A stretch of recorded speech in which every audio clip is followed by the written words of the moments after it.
Welcome to my channel Shanvi and families vlogs. ఎలా ఉన్నారు అందరూ? సండే వచ్చేసింది కదా, సో మేమైతే నాన్ వెజ్ యాక్చువల్గా అయితే జెప్టో, బ్లింకిట్ ఇలాంటి వాటిలో పెట్టేవాళ్ళం. బట్ నాకైతే అసలు నచ్చట్లేదు అనమాట. మా హస్బెండ్ అయితే ఈ వీక్ ఏంటి లుల్లు మాల్కైతే వెళ్దామని చెప్పి స్టార్ట్ అయ్యి వెళ్తున్నాం అనమాట. వెళ్ళే దారిలో మా అమ్మాయి చేస్తే ఏదేదో అడుగుతుంది, ఏదేదో మాట్లాడుతుంది అనమాట.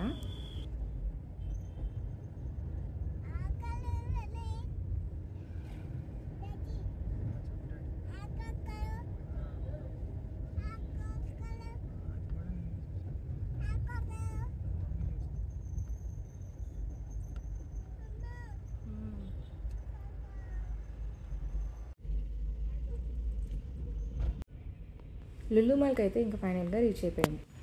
ప్రతిసారి ఏమవుతుందంటే లుల్లు మాల్కి వెళ్ళిన ఫస్ట్ పంచీరాకి అయితే వెళ్ళిపోతున్నాము. పంచీరాలోని గేమింగ్ అంతా అయ్యి రిటర్న్ వచ్చేసరికి ఏమవుతుందంటే హైపర్ మార్కెట్లో ఫుల్ రష్ అనేది ఎక్కువైపోతుంది. సో నేనైతే ఈసారి ఏమన్నానంటే ఫస్ట్ హైపర్ మార్కెట్కి వెళ్ళిపోదాము, అంటే నాన్ వెజ్ అదే కొనేసుకుందాము, టైం ఉంటే పైకి వెళ్దామని చెప్పాను అనమాట పంచీరాకి. ఇక్కడైతే ఏంటంటే ఏదో సీ ఫుడ్ ఫెస్టివల్ అయితే జరుగుతుంది. అస్సలు ఫిష్ దగ్గర అయితే అస్సలు ఖాళీ లేదనమాట. చాలా రష్ ఉంది అండ్ క్యూ కూడా ఎక్కువగా ఉందన్నమాట బిల్కి. ఎప్పటి నుంచో మా హస్బెండ్ పాయా అవి అడుగుతున్నారు. సో అయితే కొన్నాం అనమాట. Paya, mutton and chicken drum sticks అయితే కొన్నాను. ఇంకా ఇంటికి వెళ్ళిన వెంటనే ఎగ్స్ అన్నవి కూడా కొన్నాం అన్నారు కదా, నేనైతే జెప్టోలో పెట్టేద్దాము అని చెప్పాను. అనుకోకుండా జెప్టోలో అయితే ఎగ్స్ అన్నవి బ్రేక్ అయ్యి వచ్చాయి అనమాట 2.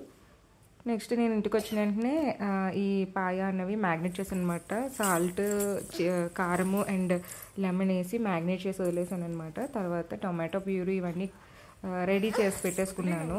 ఆనియన్, దాల్చిన చెక్క, అల్లం, వెల్లుల్లి ఇవన్నీ కలిపి మిక్సీ కొట్టి పక్కన పెట్టాను. పాయాకి ఆయిల్ అనేది చాలా ఎక్కువ పడుతుంది. నేను ఆనియన్, దాల్చిన చెక్క, లవంగాలు ఇవన్నీ కలిపి పేస్ట్ చేసుకున్నాం కదా, అదైతే ఫస్ట్ వేసి బాగా బాయిల్ అయిన తర్వాత అందులో టమాటా ప్యూరీ వేసి పేస్ట్ వేసి బాయిల్ చేసిన తర్వాత మనం ముందుగా మ్యారినేట్ చేసి పెట్టుకున్న ఈ పాయా పీసెస్ కూడా అందులో వేసుకున్నాను అనమాట. తర్వాత దీనికి విజిల్ పెట్టి 7 to 8 విజిల్స్ వచ్చే వరకు కూడా మనం బాయిల్ చేసుకోవాలి దీన్ని. పాయ అనేది నాకు లుల్లు మాల్లో కొంచెం తక్కువ కాస్ట్గా దొరికిందండి. 4 పీసెస్ 170 రూపీస్ అయితే పడ్డాయి. అవి 8 పీసెస్ కింద కట్ చేసి ఇచ్చారు. మటన్ కూడా 1/2 kg 380 రూపీస్ పడింది. తర్వాత కర్రీ అయితే ఇలా వచ్చిందనమాట. నేనైతే అందులో మూత తీసిన తర్వాత కోకోనట్ పౌడర్ అయితే వేసాను. కోకోనట్ పౌడర్ అయితే వేసి కాసేపు బాయిల్ అయ్యేంత వరకు కూడా పొయ్యి మీద అయితే ఉంచాను. ఇదైతే నేనైతే ఏ స్టైల్లో చేసాను అంటే రైస్, బిర్యానీ అండ్ రోటీస్ ఇలాంటి వాటిలోకి అయితే చాలా బాగుంటుంది. యాక్చువల్గా అయితే అందరూ కూడా ఇది సూప్ కింద అయితే తాగుతారు. కొంచెం లిక్విడ్గా చేసుకొని అందరూ కూడా సూప్ కింద తాగుతారు. చాలా మంచిదండి బోన్స్కి అన్నిటికి కూడా. పిల్లలకి పడితే అయితే ఇంకా మంచిదన్నమాట. ఇది మంచి ఇమ్యూనిటీ వస్తుందన్నమాట ఇది తాగడం వల్ల. ఈ రెసిపీని మీకు ఇంకా డీటెయిల్గా అండ్ ఫుల్గా కావాలి అంటే కమెంట్ సెక్షన్లో చెప్పండి. నేనైతే ఈ రెసిపీని మళ్ళీ మీకోసం మళ్ళీ రికార్డ్ చేసి పెడతాను. సో ఇదండి ఈరోజు బ్లాగ్. మళ్ళీ నెక్స్ట్ బ్లాగ్లో కలుద్దాం.